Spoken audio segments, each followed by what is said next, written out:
Hi, this is Otep, and you're watching The Age of Metal. Something's wrong with me for thinking something's right with you. Now my thoughts float like moss over a fading flame. There's something wrong with me for thinking something's right with you. Now I'm lost inside the smog, choking on the shame. It tastes like suicide, a sweet death I can't deny. From my purse, these broken birds are calling, singing their siren songs. They mesmerize. I forget to fly. Somewhere out there, I just sacrifice my life. Something's wrong with me. Hey everyone, this is Miguel with the H Metal here with Otep here at Phoenix, well Mesa. Welcome back. Thank you. By the way, you guys were here a couple months ago, not in this precise stage, but in the city. So this is kind of like the second part of the Generation Doom tour. I haven't watched your set live from this tour yet. However, I know that you always been theatrical and really put in front the visual part of the show. What kind of a stage set or stage props are you including that characterize Generation Doom in this case? Well, we try to keep our standards, with the EVOD, which is the fake pig head. It is a fake pig head. Everyone gives me, because I'm a vegan, I'm an animal rights activist. They always kind of give me a little bit of drama about it. But it's a literary homage. If anyone's ever read Lord of the Flies, that's what it is. My favorite quote of that book is, "Maybe there is no beast. Maybe it's only us." So that's really because when you look at humanity and what we're capable of, both good and evil, and that's sort of, I think, the subtle message behind Blood Pigs. As far as new masks or anything like that, I think we tend to like to leave that as a surprise so people can see. We are trying to implement certain things that were inspired by Mad Max Fury Road, which was a lot of the imagery that we used for the record. Yeah, so that was inspired by that. Yeah, yeah, indeed. It's one of my favorite films. I think it's frightening in some ways. It's a great film just in itself, but then the sort of subtext in that, I think, is terrifying that we might actually end up there someday. So That's a terrifying thought. Definitely, that's one of the scariest things that you can think about that right now, because we are pretty much close to that in some sort of way. we are. We're running out of water. We're about to elect. Or hopefully we won't. Hopefully we won't elect. I don't think we will, to be honest. But the fact that someone like Immortan Don, Donald Trump, is able to even get on the national stage says a lot about the division that's still left in this country. And the education level. Absolutely. They've taken civics out of schools so that we don't really even understand how government works. Donald Trump doesn't even know how government works. I don't think he even know how economics works, actually, to be honest. No, I don't think he does because, what he's done pretty smartly is he's become a brand. Right. So anybody that wants something that, like, if they want to build a hotel, well, let's just slap Trump on it, and they just buy his name. So, you can't. He comes from a rich family. He can't say that he's a self-made person or understands. I wish someone would ask him how much a gallon of milk is, or how much a gallon of gas is. I bet he doesn't know. Now we're talking about those social issues. I mean, with the class of choices that we have at this moment, right now, the class of choices for president that we have right now. What is your message to those kind of choices that we have? What is your point of view on those small choices and very limited choices that we have right now?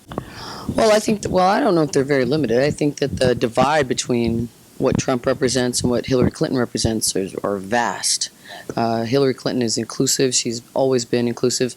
Regardless of gender, she's just based on what she's achieved in her career and her long life of dedicated service to this country. She's the most qualified person to ever run for president, ever. That is a fact. And you look at Donald Trump, and he doesn't even know what country he's in, or it's like I don't even know how people are even thinking that's possible. She knows. Some people don't. I think they've gotten a bad image of her in many ways because she's been under attack for 30 years by the Conservative Party, and she's still standing. And I think that says a lot about her intelligence, her passion, and her loyalty to this country. She's self-made.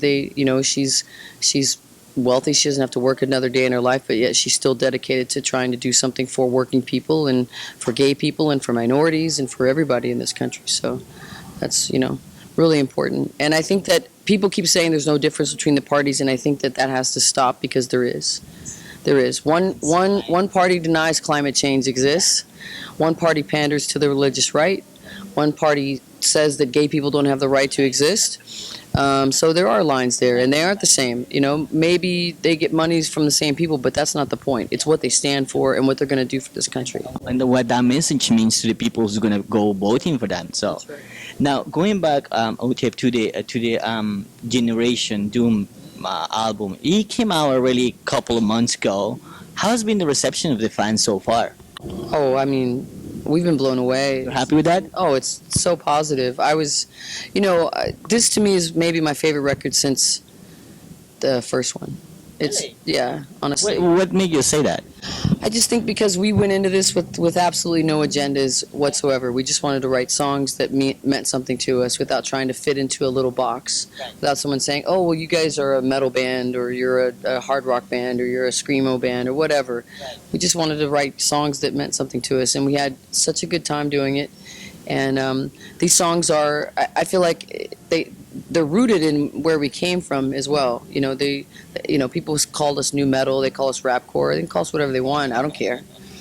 But it's about the songs, and the fans have been just overwhelmingly I mean, I remember we played new songs on the last tour, and this is the first tour off this record, and they knew the lyrics. They knew all the lyrics already, and the record had barely been out yet. So that was really promising and really exciting, and yeah, it's a lot of fun. Both lyrics and your poetry are always being written beautifully, but the aggressiveness of the album and your music, for example, how is that combination of beautiful writing lyrics and poetry and aggressiveness when you're writing them? How that comes to your mind? What goes through your mind when you're writing?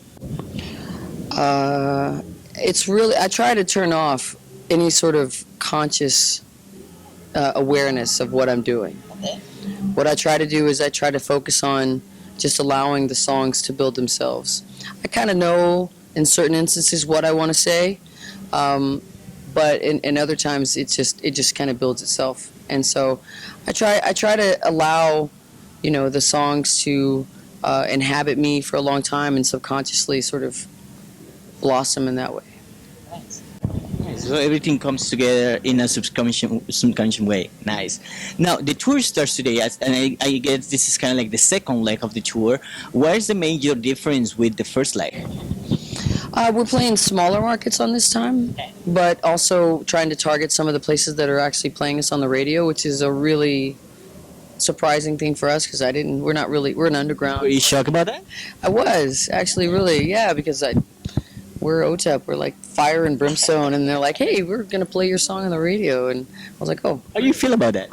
I don't know. There's a part of me that's like I don't know even people still listen to terrestrial radio. That's a thing, but I guess it is. And but as a kid, when I was a kid, I listened to the radio a lot, and when I first started, that was like really important to get a song on the radio. So it there's a part of me that's nostalgic about it and really honored to be included in that group of people. So, and to have a lot of the support from a lot of the program directors and the stations is really cool. Now, this album is the first album with Maple Records. What made you go towards that direction, and how's been the relationship with the label so far? Well, whenever you decide to do a partnership with a label, you have to you have to communicate with them very clearly who you are and what you want, and then they have to tell you very clearly, which they vaguely do, who you are, what they want, who they are and what they want. So the relationship itself has been pretty good. It's what I expected from a label. They don't like.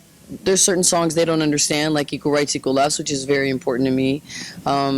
They said, go with it, do what you want to do with it. We don't get it, but that's fine. I don't need them to. I just need them to do their part, of the partnership, and I'll do my part, which is, write, create, and set a bunch of fires. Right. Yeah. Now, Otep, closing up, what is next for you guys? I know this is the first day of the tour. What is after for the rest of the year after you guys finish this tour? We're trying really hard to get over to Europe, but with everything that's kind of going on in the world right now, it's really difficult. But we're trying really hard. That's what we'd like to do. We have a couple of videos that we're finishing right now. One's for Equal Rights, Equal Lefts, big surprise. And when is gonna go out? We're working on it right now. In fact, I was filming all day yesterday from 10 a.m. to 11 p.m. And then I drove straight to rehearsals, rehearsed until 1:30, then got back on the bus and came here. So, but Zero is also, we're waiting to finish that one. And so there should be a lot of great optics, a lot of craziness, and hopefully we leave the continent for a little while. And yeah. Looking forward to that. Well, Otep, thank you so much. Definitely looking forward for the show. Like I say, I saw you a couple years back. Haven't seen anything from Generation Doom, so I'm really open-minded to a surprise and definitely for a trip. So definitely thank you very much for coming. Thank you very much for having the time, and good luck with the rest of the tour.